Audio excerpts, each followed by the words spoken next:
శ్రీ గురుభ్యో నమ. శ్రీ మహాగణాధిపతి నమ. శ్రీ మహాసరస్వతి నమ. ఓం శ్రీమాత్రి నమ. కామాక్షిదేవి నమ. ప్రేక్షకులందరికీ కూడా శ్రీ విశ్వసునామ సంవత్సర ఉగాది శుభాకాంక్షలు తెలుపుతూ ఈ యొక్క విశ్వసునామ సంవత్సరంలో మనం అందరూ కూడా సుభిక్షంగా ఉండాలని, అలానే అందరూ కూడా సౌభాగ్యవంతులై సకలమైనటువంటి అష్టైశ్వర్యాలు కలగాలని శుభాశిస్సులతో ఆ యొక్క ఈశ్వరానుగ్రహం కలగాలందరికీ కూడా. ముఖ్యంగా మనము ఈ యొక్క ఉగాది అనేదానికి వస్తే కనుక పూర్వం నుంచి మనకు బ్రహ్మగారు ఈ రోజున సృష్టిని మొదలుపెట్టారని చెప్పి ఈ ఉగాది పర్వాన్ని మనము ఓ పండగ వాతావరణం చేసుకొని, కొంతమంది పుణ్యకుంభాన్ని పెట్టుకొని అలా ఇష్టదేవతారాధన చేసుకొని ఉగాది పచ్చడి ఏదైతే ఉందో నింబకుసుమ భక్షణం అంటారు. ఆ యొక్క ఉగాది పచ్చడి తిన్నట్లయితే శతాయుర్వర్జదేయంగా అంటే వజ్ర దేహంగా ప్రాప్తిస్తుందని, సకల సంపత్తులు అర్థము అంటే లాభము అనుగుణంగా అన్నీ ఉంటాయని చెప్పి, అందులో రుచిపూర్వకంగా షడ్రుచుల పూర్వకంగా ఉండేటువంటి ఉగాది పచ్చడిని సేవించి ఈ యొక్క పంచాంగ శ్రవణాన్ని కూడా విని దేశకాల మనిప్రస్తులు అట్లనే వర్తమానంలో వ్యక్తిగతమైనటువంటి రాశి ఫలితాలు చెప్పుకోవటంతో ఈ యొక్క వినటంతో కూడా సకలమైనటువంటి పాపాలు క్షయిస్తాయని బ్రహ్మదేవుడు ఈ రోజున సృష్టిని మొదలుపెట్టాడు. కాబట్టి రవ్యాది గ్రహాల యొక్క ఎక్కడెక్కడ ఉన్నాయో వాటి యొక్క పరిస్థితిని బట్టి ఏ విధంగా మనం జ్యోతిష్ శాస్త్ర ప్రకారంగా ముందుకెళ్ళి తదనుగుణంగా ఈ యొక్క సంవత్సరం ఏ విధంగా వ్రత నియమాదులు అట్లనే హోమాది క్రియాదులు ఏ విధంగా ఆచరించాలని చెప్పి ఈ ఉగాది నుంచి మనం మొదలుపెట్టుకొని మళ్ళీ వచ్చేటువంటి ఉగాది వరకు కూడా సకలమైన శుభాలు ఏ విధంగా పొందుతామని చెప్పి ఈ నవగ్రహాది రవ్యాది గ్రహాల యొక్క ప్రభావము మానవ జీవితం మీద అలానే లోకం మీద ఏ విధంగా ఉంటుందో చెప్పుకునేటువంటి ఆ యొక్క ఉగాది పురస్కరించి ద్వాదశ రాశులైనటువంటి ముఖ్యంగా మేషరాశి వారి యొక్క ఫలితాలు చెప్పుకుంది ఏ విధంగా ఉన్నాయని చెప్పి. శ్రీ గురుభ్యో నమ. శ్రీ మహాగణాధిపతి నమ. సరస్వతి నమ. ఓం శ్రీమాత్రే నమ.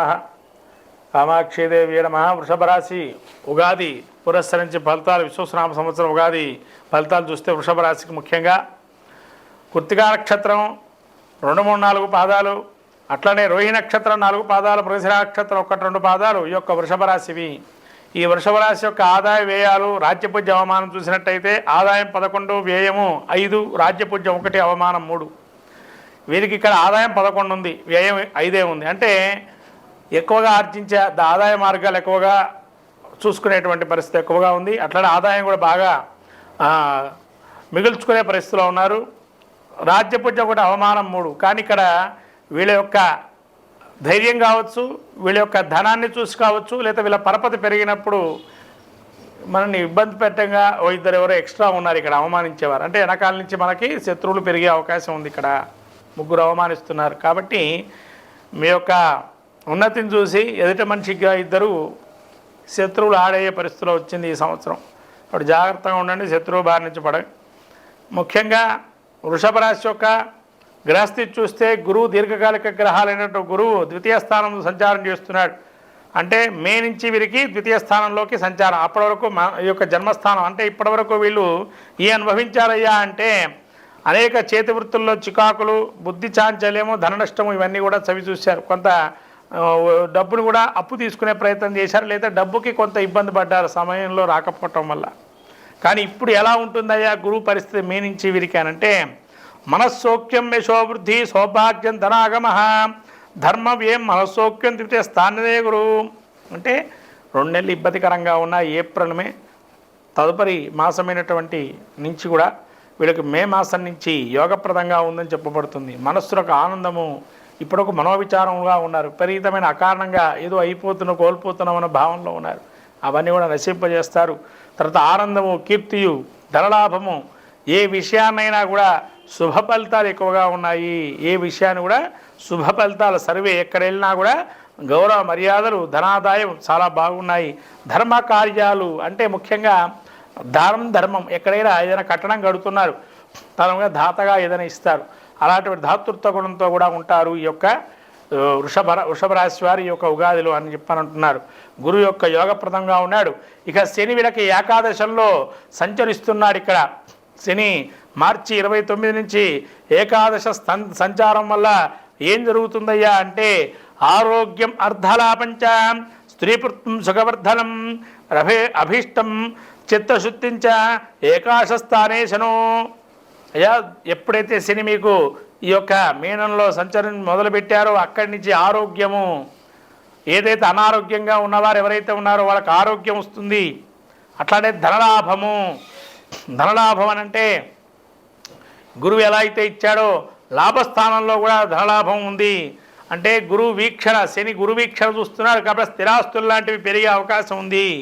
అలానే సంతాన ప్రాప్తియు, ఎక్కడైతే శని యొక్క వీక్షణ గురువు మీద ఉందో ఈ యొక్క మేనల్లో అంటే గురువు తిరక్క ముందనే శని కూడా వీక్షణ కలుగుతుంది. మార్చి ఏప్రిల్ 2 నెలలు కూడా అలా వీక్షణ ఉండటం వల్ల కూడా సంతానాభివృద్ధి కలుగుతుంది. ఉగాది నుంచి సంతోషము, ప్రయత్న కార్యంలో జయము, ఏది ప్రయత్నం చేసినా సకలమైన కార్యాల్లో జయం కలుగుతూ సంతోషము సుఖ సంతోషాలతో పెళ్లిబిగుతారు. కాబట్టి ఈ యొక్క ముఖ్యంగా వృషభ రాశిలో ఉండేటువంటి వారు ఐరన్ బిజినెస్ కానీ అలానే లోహ పరికరాల్లో చేసేటువంటి బిజినెస్ కానీ యోగదాయకంగా ఉంది అని చెప్పవచ్చును. అలానే విదేశీ పెట్టుబడులు, విదేశీ యానం లాంటివి కూడా యోగప్రదంగా ఉంది. అలానే వీరికి రాహు చూసినట్టయితే వీరికి ఈ యొక్క దశమ స్థానంలో ఉన్నారు. దశమ స్థానంలో రాహు ఉంటే మనస్సౌఖ్యం, సదానందం, అభిష్టం, సుఖభోజనం, కర్మసిద్ధి, బలం పుష్టం, దశమస్థో యథా పని అన్నారు. అంటే రాహు కనుక దశమ స్థానంలో ఉంటే రాహు రాజ్యంచ అంటారు. అలానే మనస్తుంది సంతోషము, భోజన సౌఖ్యము, ఎల్లప్పుడూ ఆనందంగా ఉండటం. అంటే ఎక్కడ వెళ్ళినా హాస్యాస్పదమైనటువంటి వ్యంగ్యాకారంలో కానీ హాస్య చతురత చేయటం, శరీర బలాలు అంటే శరీరంలో కూడా బలహీనంగా ఉండేటువంటి గుణాలు ఏవైతే ఉన్నాయో అవన్నీ కూడా మీరు పుచ్చుకునేటువంటి పండ్లు కానీ ఆహార పదార్థాల ద్వారా కానీ మళ్ళీ శరీరం బలం కావటానికి కష్టములన్నీ తొలగిపోవును. దశమస్థానంలో రాహు ఎప్పుడైతే ప్రవేశిస్తాడో కుంభం కొన్ని మతాంతరాల్లో చెప్పబడింది. కుంభంలో యొక్క రాహు స్వక్షేత్రం అని కొంతమంది అంటారు, కొంతమంది శతభిష నక్షత్రం ఉంది కాబట్టి రాహుకి చాలా మూల త్రికోణంగా చెప్పబడింది కొన్ని శాస్త్రాల్లో, కొన్ని యొక్క గ్రంథాల్లో. కాబట్టి ఇలా రాహు కుంభంలో ప్రవేశించడం వల్ల చాలా మంచిదైన శుభాలు కలుగుతాయని చెప్పబడింది. అలానే కేతు వీరికి యొక్క సింహరాశిలో ప్రవేశిస్తున్నారు. అంటే ఇక్కడ అర్ధాష్టమ కేతువు ఇక్కడ అవయోగంగా ఉన్నాడు. ఈ యొక్క చతుర్థ స్థానమందు కేతువు కాబట్టి చిత్రభ్రంశం, వాతరోగం, స్త్రీములశ్చర అభయప్రదం. అంటే వీళ్ళకి ఇక్కడ ఏం జరుగుతుంది, అస్థిర బుద్ధి, స్థిరమైనటువంటి చిత్తము లేకపోవటం కేతువు వల్ల. తర్వాత చతురత అంటే మీ ఓర్పుని సహనాన్ని పరీక్ష చేస్తుంటారు. అప్రయత్నంగా కొన్ని ఫలితాలు కార్యాలు సిద్ధించకుండా ఉండటం. అంటే కొన్ని మొదట్లో ఇబ్బంది కలిగిన తర్వాత కాలంలో అవి ఫలితాన్ని ఇస్తాయని. వాతం అంటే అధికమైనటువంటి వేడికి వాతం చేకూరి శరీరంలో కొంత ఇబ్బంది కలగటం. ముఖ్యంగా స్త్రీల ద్వారా చాలా సంకటంగా ఉంది కాబట్టి స్త్రీలతో కలహింపజేయటం అనేది మంచిది కాదు. ఈ విధంగా ఈ యొక్క చతుర్థమందు కేతువు సంచారం అట్లనే మాతృహాని కావచ్చు, అంటే తల్లిగారికి అనారోగ్యం కావచ్చు, పెద్దలకు అనారోగ్యం కావచ్చు, ఇలా చతుర్థం వాహన ప్రమాదాలకు సంబంధించి కావచ్చు, ఈ ఇబ్బందులు కలిగే అవకాశం ఉంది ఈ యొక్క చతుర్థమందు కేతువు సంచారం చేస్తూ. మొత్తం మీద వృషభ రాశి వారికి చూస్తే కేతు ఒక్కడే అవగుణాన్ని ఇస్తున్నాడు కాబట్టి దుర్వార్త శ్రవణాలు కానీ అకార్యంలో కొన్ని కార్యం సఫలీకృతం కాకుండా మధ్యలో ఆపే ఫలితాన్ని కానీ మనం ఎంతైతే అనుకుంటామో అంత పూర్తి ఫలితాన్ని ఇవ్వకుండా కేతు ఆపుతున్నాడు ఇక్కడ. కాబట్టి కేతు యొక్క అనుగ్రహాన్ని పొందడానికి వృషభ రాశి వారు అన్నింట్లో జయం కలిగిన ఒక్క కేతు అవయోగంగా ఉన్నాడు. మిగతా అన్ని గ్రహాలు యోగప్రదంగా ఉన్నాయి. కాబట్టి వృషభ రాశి వారికి ఈ యొక్క యుగాది అద్భుతమైన యోగంగా గోచరిస్తుంది. ఈ ఉగాది రోజు ఉగాది నుండి వీరికి వచ్చే సంవత్సరం వరకు అన్ని సర్వము జయం కలగాలని, కేతు అనుగ్రహం కలగటానికి గణపతి యొక్క ఆరాధనా క్రమాన్ని అంటే గణపతికి గరికతో అర్చన చేయటం, గణపతి వివాహం ఎల్లప్పుడూ చేయటం, గణపతి జరావతులు అర్పణం చేసుకోవటం, ఏకవశంత నామాలతో గణపతి ఆరాధన చేయటం లాంటివి చేస్తే కనుక శీఘ్రంగా ఫలితాలుంటాయి. గణపతి అష్టవినాయక క్షేత్రాన్ని సందర్శన చేయడం కూడా మంచి ఫలితాలు గోచరిస్తాయి.